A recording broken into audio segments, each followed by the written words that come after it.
¿Cuál quieres? Mayra, ¿quieres empezar con carcinoma renal o con tumor de Wilms? Sí, que estén mirando allá apuntes, por favor. Es lo que saben. Sí, guarden las cositas.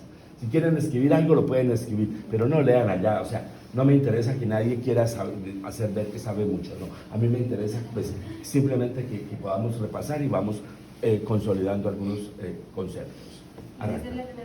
Carcinoma de células renales. Muy bien. Todo lo que tengan de aquí para allá corresponde a carcinoma de células renales infiltrante. Le vamos a colocar en el diagnóstico. Bien. Como ya tuve la práctica con dos otros grupos, no quiero que me pase lo mismo. Pero ¿será que yo macro lo puedo diferenciar bien el uno del otro? No. O sea, si usted solamente coge el tumor como tal, perfectamente podría ser tumor de Wilms o podría ser carcinoma de células renales, si solo examino el tumor como tal. Esto para decirles que no hay un criterio macroscópico que a mí me permita decir, esto es un carcinoma de células renales. Cuando estemos en hígado, hepatocarcinoma versus colangiocarcinoma, va a pasar lo mismo. Pero si yo hago una correlación exactamente con otros datos, es probable pues que yo llegue a algún dato. Daniel, ¿qué datos le ayudarían a usted en la macro a quedarse con uno de los dos? La edad. Si yo a ustedes les cuento la edad, seguramente pues yo voy a pensar o es Wilms o es carcinoma de células renales. Pero ojo, yo les dije que eventualmente el tumor de Wilms podría darle a adultos. Nunca he visto uno, pero está descrito que le puede dar a adultos, exactamente. Bien, entonces, Mayra. Bueno, ¿qué otros datos macro me podrían ayudar a mí? Entonces yo voy a trabajar de pronto el riñoncito, el tamaño no. Notarán que hay un carcinoma de células renales aquí pequeñito. Acuérdense que hay patologías en las cuales el riñón disminuye simétrica o asimétricamente de volumen. En una glomerulonefritis crónica disminuimos simétricamente de volumen, por ejemplo. En las nefroesclerosis benignas, en las nefroarteriolesclerosis malignas, igualmente el riñón disminuye como un todo de volumen. Y sobre un riñón pequeño podemos tener un carcinoma de células renales. Eso no quiere decir que si yo veo una pieza pequeñita tiene que ser un tumor de Wilms, por un lado. Ahora, si yo veo una gran lesión, pues tampoco quiere decir que necesariamente tiene que ser un carcinoma de células renales. Ese riñón que me queda adyacente sí me puede ayudar para pensar, o este es el riñón de una persona adulta, si veo esas patologías crónicas, o este es el riñón de un niñito, si yo veo con mucha frecuencia en los niños hay persistencia de algunos lobulitos fetales, entonces esto nos puede ayudar a nosotros a pensar que es el riñón de un chico más pequeño. Muy bien, ahora sí, Mayra, carcinoma de células renales, arranca, ¿qué sabes? Ve dándome los datos desde lo más grande que tú creas que tenemos que repasar. Pues macro. No, del carcinoma de células renales. Y aterrizamos en algún momento en la macro. Micro son las claras. Bueno, ese es un dato que uno siempre lo piensa. Me empezó por la micro. Bueno, ustedes van a ver micro después. Mientras no se demuestre lo contrario, cuando a uno le dicen carcinoma de células renales, uno piensa microscópicamente en carcinoma de células claras. 85% de las veces los carcinomas de células renales son carcinomas de células claras. Célula clara es una célula grande, es una célula que tiene un citoplasma abundante, que puede tener alteraciones nucleares. Y esas alteraciones nucleares, acuérdense, se hacen según la clasificación de Fuhrman y van del 1 al 4. Y es un estupendo factor pronóstico. Si lo quieren revisar, cuál es la sobrevida de un Fuhrman 1, 2, 3 o 4, lo pueden mirar. Seguramente yo no se los voy a preguntar. O sea, dependiendo del núcleo. Dependiendo del núcleo, depende del Fuhrman. Ok. Ahora, si yo estoy trabajando ahora en citoplasma, yo veo que es un citoplasma claro. ¿Por qué, Mayra? ¿Por qué es un citoplasma claro? Lo pregunté hace un año. Glucógeno y lípidos. Muy bien, porque lo que dice aquí Julián, porque en ese citoplasma hay gran cantidad de glucógeno y de lípidos. Bien, ahora, siempre les digo lo mismo. Carcinoma renal, igual uno piensa carcinoma de células claras, pero cuando uno ve un carcinoma de células claras, puede estar pensando que ese tumor podría ser primario de otros órganos. Esto para decir que hay otros órganos en los que también pueden haber carcinomas de células claras. Es más, no solamente carcinomas de células claras, hay melanomas de células claras, hay sarcomas de células claras. Lo que sí nunca he visto es linfomas de células claras. Pero mientras no se demuestre lo contrario, son carcinomas de células claras. Son carcinomas. Aleja, ¿en qué otros órganos pueden haber carcinomas de células claras? Dime por lo menos 5 órganos. ¿Cuál es el segundo en orden decreciente de frecuencia donde vemos carcinomas de células claras? Ovario. En endocérvix. Si me dicen cervix, me dicen endocérvix. ¿Ok? Ovario. Ese es el segundo. En endometrio los podemos tener y son mala cosa.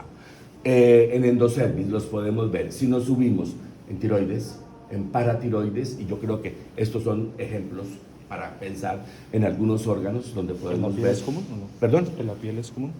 En la piel podemos tener tumores de células claras, sí, podemos tener diferenciación de algunos tumores hacia célula clara. Es decir, profundizo esto porque me lo están preguntando. Escamo con diferenciación a célula clara, algunos tumores de anexos también pueden tener células claras. Pero seguramente no vamos a dar el diagnóstico de tumor de células claras primario de la piel, no. Son algunos otros primarios que tienen diferenciación hacia célula clara. Ok, bien, entonces volvemos con el carcinoma de células renales.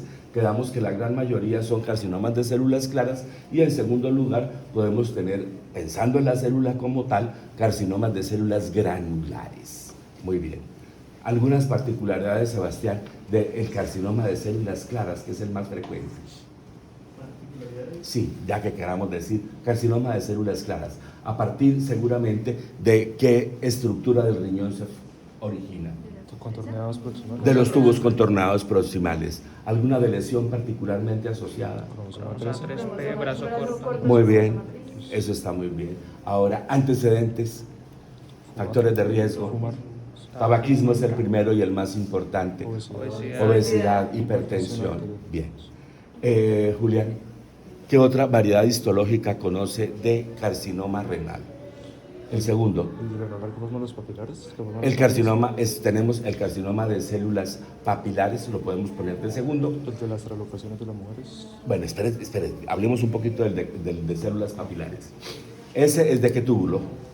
El contorneo distal. Del distal, muy bien. Ese no tiene Ese no función. tiene células claras, tiene papilitas y algún antecedente tiene él importante a veces.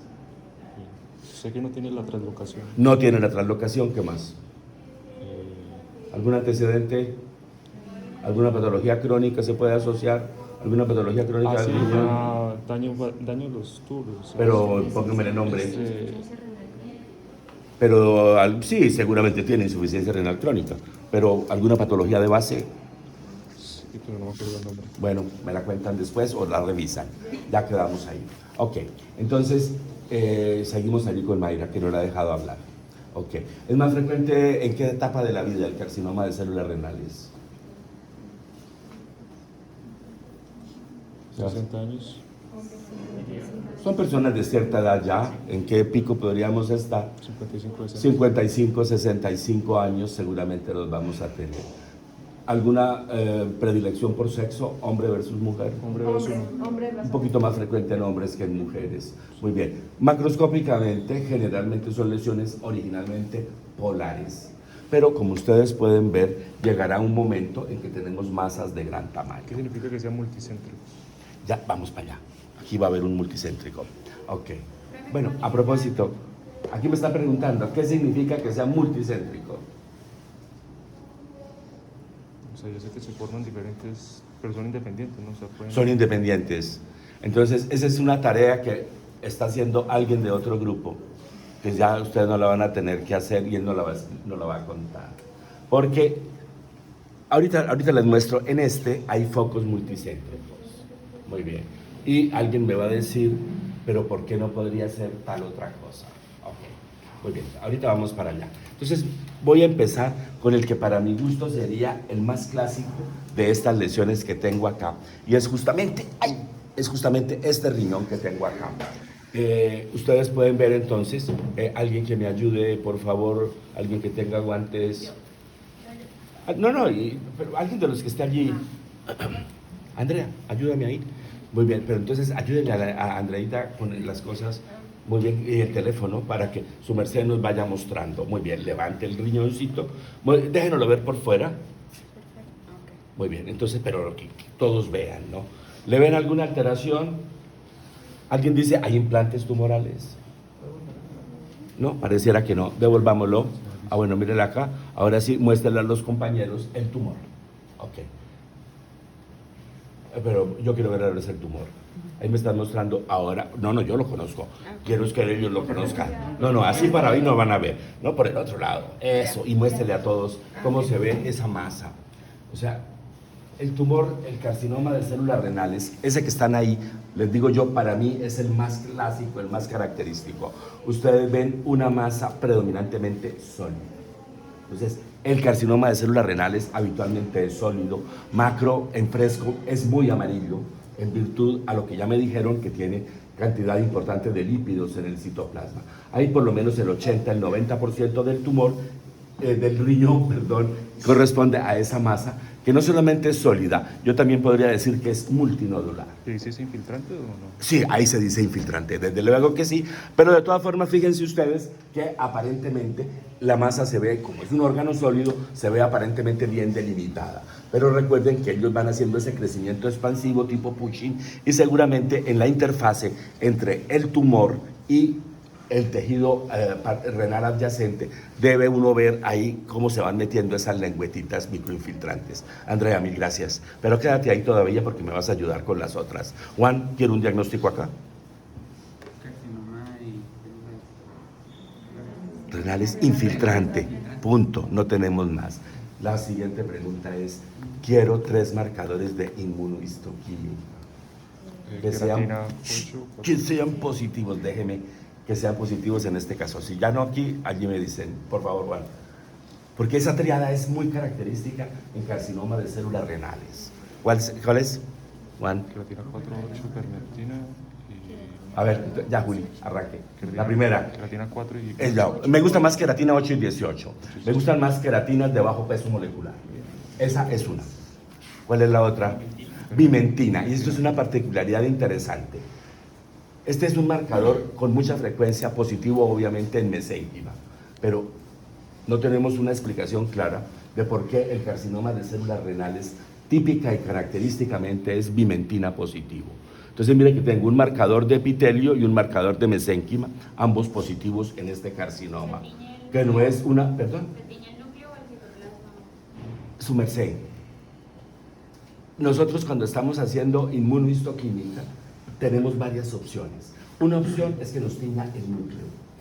Otra opción es que nos tiña el citoplasma. Otra opción es que nos tiña la membrana. Y otra opción es que sean mixtos. ¿Sí? Entonces, estos característicamente son citoplasmáticos. Y ya que lo preguntaste, cuando uno está haciendo una inmunohistoquímica, uno para saber que le quedó bien hecha, utiliza los controles. Entonces, cuando uno está cortando el tumor, es importante que uno escoja un cortecito en el cual haya tejido no tumoral al lado, que haya tejido renal, porque él sí se acuerda qué marcadores tenía. Entonces, si ahí me está marcando las queratinas 8 y 18 en el tejido normal y no me marca en el tumor, yo puedo estar seguro que es negativo. Si aquí no me marca y allí no me marca, la coloración está mal hecha.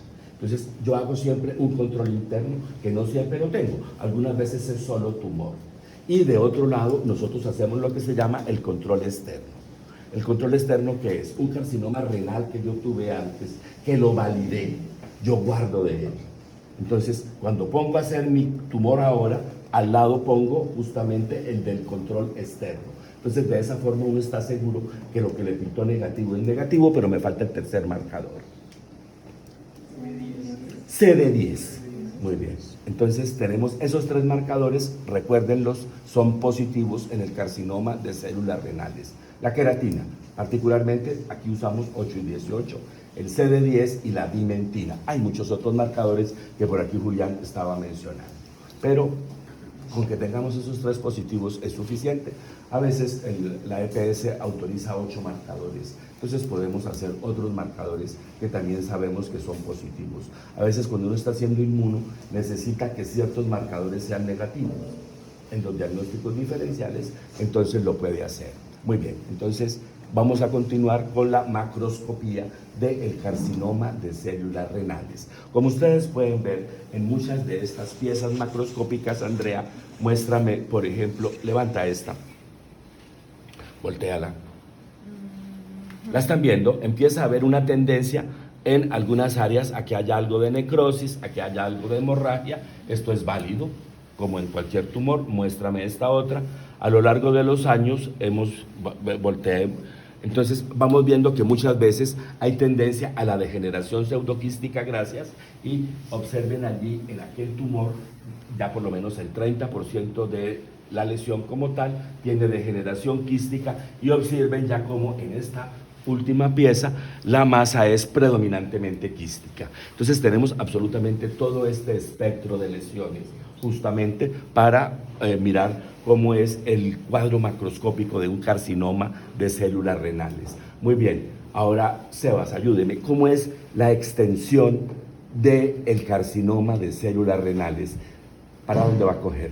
No me le dé metástasis todavía, ubíquemelo aquí en el riñón, ¿el qué va a hacer? Es una opción, él puede irse hacia las suprarrenales, pero a él le gusta diseminarse ahí cerquitita, ¿por dónde? ¿Y ahí cómo se llama esa zona? El seno renal. Ese es un dato que no se me les va a olvidar. Para el urólogo es el corte más, a veces lo llaman a uno, ¿cómo estaba el seno renal? A preguntarle única y exclusivamente ese dato. Muy bien, ¿cómo es la extensión hacia la pelvis y hacia los uréteres? 10%. Yo pensaría que es menos. Si el libro les dijo 10%, no le crean. Yo pienso que es menos del 1%. Esa extensión directa como tal. Cuando vean un tumor en pelvis renal, es un primario de la pelvis renal, seguramente. ¿Y qué tipo es, Julián? ¿Un carcinoma de qué tipo? Urotelial. Si quieren decir carcinoma de células transicionales, igualmente también lo pueden mencionar. ¿El pasado no habíamos dicho que los tumores del riñón debíamos decir adenocarcinomas? No, decimos carcinoma de células renales. Está la discusión. Algunos dicen, se podría decir adenocarcinoma, pero nosotros no decimos adenocarcinoma, decimos carcinoma de células renales, pero tácitamente en la mente algunos piensan que son adenocarcinomas, igual que los de tiroides. ¿Quién pasó? ¿Les hicieron musarañas o algo? No. Ah. Lo mismo en tiroides, ¿no? En tiroides teóricamente también podríamos pensar que son adenocarcinomas, pero decimos carcinoma papilar, carcinoma folicular. Muy bien. Carcinoma, ya un segundo, Andrea. Carcinoma de células renales y vena renal, ¿qué pasa? 10%. Sí, a mí me enseñaron que era la norma. Y los libros de patología decían, esto es lo más característico. Pero hoy día, como dice Julián, es solamente el 10%. En invasión de la vena renal. Pero es un dato bien interesante y que lo vemos, ¿no? Aquí una vez tuvimos uno que la columna de células fue bien bonito cuando se abrió y se pudieron ir haciendo cortes a distintos niveles. Dime, Andrea. Profe, para aclarar, entonces primero la diseminación sería para el seno y luego sí sería, como segundo lugar, sería la glándula suprarrenal. Va después. Ok, está más arribita. Ok, Pero listo. sí sería así en ese, o sea, si nos preguntaron Eso no se lo van a preguntar así porque eso nadie lo puede saber. Como me enseñó a mí un profesor de patología sabiamente, los tumores no tienen flechas. O sea, uno no sabe para dónde van a correr. Exactamente. Y existen las metástasis saltatorias, descritas por el doctor Enikin, pero de eso no vamos a hablar ahora. Ok, listo. Muy bien. Cuando se podían escribir cosas en las historias, y eso nos lo llevaban a un humus juzgado. Yo cuando estaba rotando en el cancerológico, pedía las historias de todos los tumores de hueso, pero nos tocaba verlas, pero además me divertía mucho todo lo que escribía el doctor Soto, que es la máxima autoridad que hubo en este país en tumores, en ortopedia oncológica, digamos de alguna forma. Escribía unas cosas divertidísimas. ¿Qué nos está pasando en este caso? Estamos huevoneando hace rato.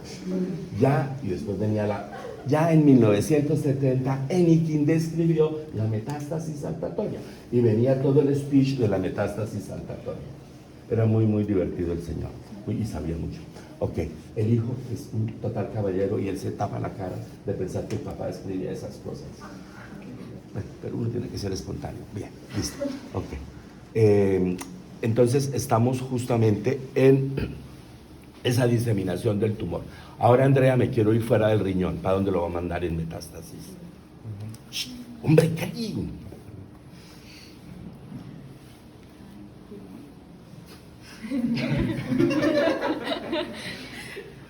Bueno, nos vamos a ir a los órganos clásicos. Vamos a ir a pulmón, vamos a ir a hígado, podemos ir a hueso. ¿Ok? Ahora, yo les dije algo que es una particularidad que siempre vamos a saber del carcinoma de células renales, y es justamente la potencialidad no despreciable que tiene de dar metástasis raras, inusuales. Y ojo, muchas veces son únicas y esto nos complica más la vida. Y ojo, muchas veces debuta con esa metástasis inusual. Ya tuve casos de metástasis en dedo gordo del pie, en la planta del pie, debajo de la lengua, en la encía y en órganos internos raros, hasta en tiroides. Que si hay algo raro es la metástasis a la glándula tiroides. Cuando ustedes estén en tiroides o en páncreas y hay un tumor, lo último que uno piensa es metástasis. Si hay dos órganos resistentes al compromiso metastásico, es la glándula tiroides y el páncreas como tal. Bien, y lo otro es lo del ser receptor de metástasis, pero bueno, eso sí no lo he visto nunca, solamente esta metástasis de otro primario. Bien, ¿qué horas tenemos? Entonces, la regresión, ¿cómo funciona? O sea, ¿por qué la regresión puede ser algo sinónimo de metástasis? No, no es sinónimo, lo que pasa es que las regresiones se asocian y se correlacionan con diseminación metastásica. Y eso es válido en todos los tumores donde hay fenómeno de regresión primaria. ¿Recuerdas que en qué otros hay regresión primaria? Melanoma. En melanoma. Y yo la veo también justamente en algunos tumores. No sé, ¿estás mareadita? Bueno, pero no, si siéntate un ratito en el piso si quieres. Okay. Como si eres tan amable, Ana. Gracias. Si tú no estás también mareada, ¿no? Sin que me den en la cabeza. Ok. Y en algunos tumores germinales, de testículo principalmente. Ok. Bien, entonces, ahora, por favor, Andrea, ayúdame. Coges esta pieza, júntala. Una encima de la otra. Pégala. Muy bien. Les queda esta pieza, levántala. ¿Qué horas tenemos, perdón? 33. Muy bien, tienen 5 minutos para que entre todos revisen esta pieza. Cuando venga, escogen quién va a hablar. ¿Listo? Muy bien.